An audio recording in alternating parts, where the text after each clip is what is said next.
Hello, this is Rabbi Levin. Recently, a new documentary called American Swing has started to play in New York.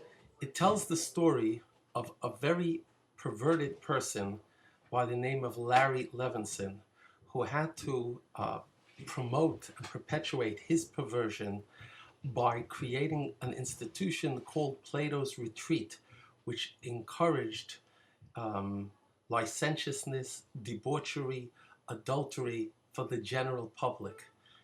For this, Larry Levinson, I think, is in a not very comfortable place.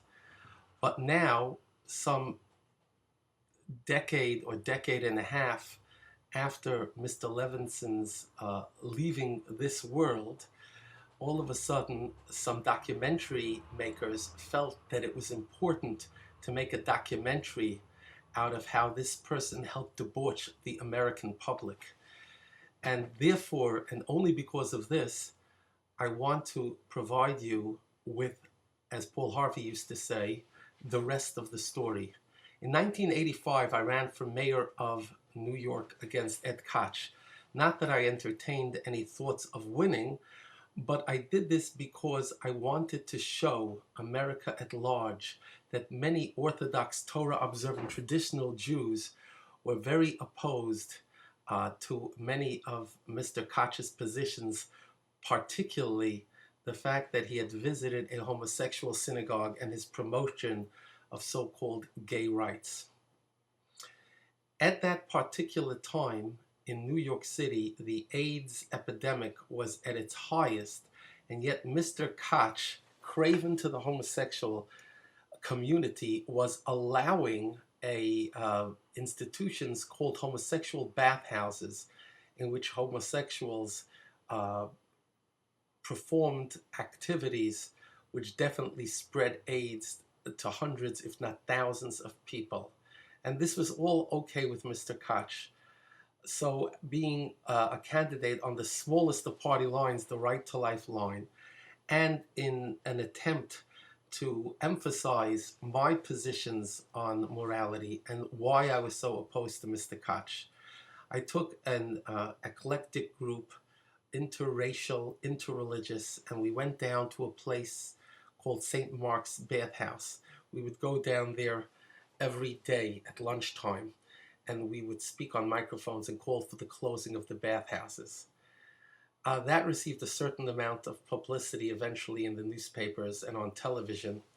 But then, on the very election day, I think it was November the 5th of 1985, if you opened up the New York Daily News, you saw that I had gone to court with a motion called Article 98, a mandamus motion, which means that there is an ability of a citizen to sue a public official when he believes that the public official is not safeguarding, performing his constitutional obligations, in this case to safeguard the health of the citizenry of New York. And therefore I demanded in court and that Mayor Koch close down St. Mark's Bathhouse. I was only able to sustain this case for 2 or 3 court appearances because the legal work was being done pro bono by a good Catholic lawyer whose name I forget, but he was the son-in-law of my friend, the late, great Professor William Mara of Fordham University, who also had a radio program where Catholics meet on WOR radio with Father Michelli for many years. Anyhow, although I couldn't sustain the court case, Koch was absolutely very concerned about this, and he had his second to the top person in the Corporation Council, a fellow by the name of Doron Gopstein. Interestingly, he was an Israeli lawyer, an Israeli who had become an American lawyer. He had him going up against us in this case. To prove how afraid Koch was of where this could land up, he actually sent in the Department of Health and closed down St. Mark's Baths. But because he was a chicken and he was afraid to start up with the homosexuals, he had to have some sort of a fig leaf for what he was doing. So it was convenient for him to send cops into Plato's Retreat as well. And that was closed down as well.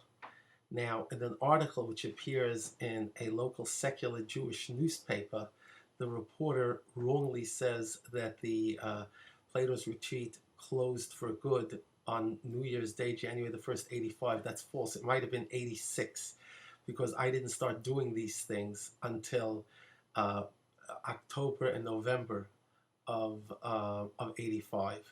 And therefore, Plato's Retreat was probably closed for good on January 1st, 1986. The reason it was closed again had nothing to do with the AIDS epidemic. It had nothing to do with Koch. Koch would have been content to let people infect themselves with AIDS in the bathhouses, just as they had been doing for the last few years.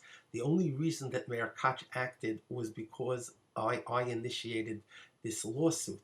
And therefore, I take it to my eternal spiritual credit that I prevented many, many people from contracting AIDS by misbehaving in the homosexual bathhouses, and certainly stopped a lot of immorality and a lot of heterosexual licentiousness and adultery by closing down Plato's Retreat. As a matter of fact, I debated Larry Levinson on the old WNBC radio on a Sunday night. It was 66. It's now a sports station.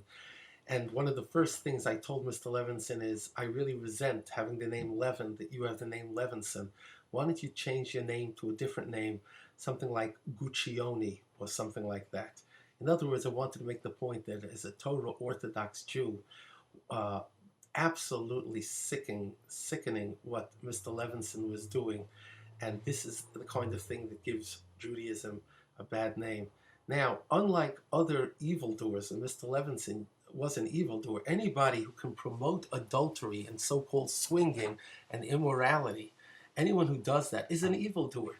He is what is called in the Hebrew a choti umachdias harabim, somebody who sins and causes the masses to sin. It's not bad enough that he chose to sin himself, but he had to make sure that everybody was doing it. And this is absolutely an evildoer. And while the writer quotes documentary makers or others who interviewed Mr. Levinson as saying that he was really a very nice, warm person, the fact is that evil can seem to be very, doesn't have to be a Hitler or a Torquemada. It could seem to be very banal, if that's the word. But the fact of the matter, it is absolute evil nevertheless. I found particularly interesting a quote at the end of this article, which I'd like to read to you. There was this sweet, warm heart beneath that girth, Hart remembered, and towards the very end of his life, Levinson became deeply reflective.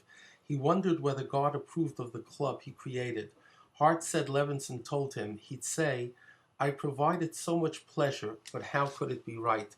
So at the very end of his life, Mr. Levinson, who had been consigned to driving a taxi as a former drug user, somebody who was in prison for tax evasion, and someone who was suffering medically.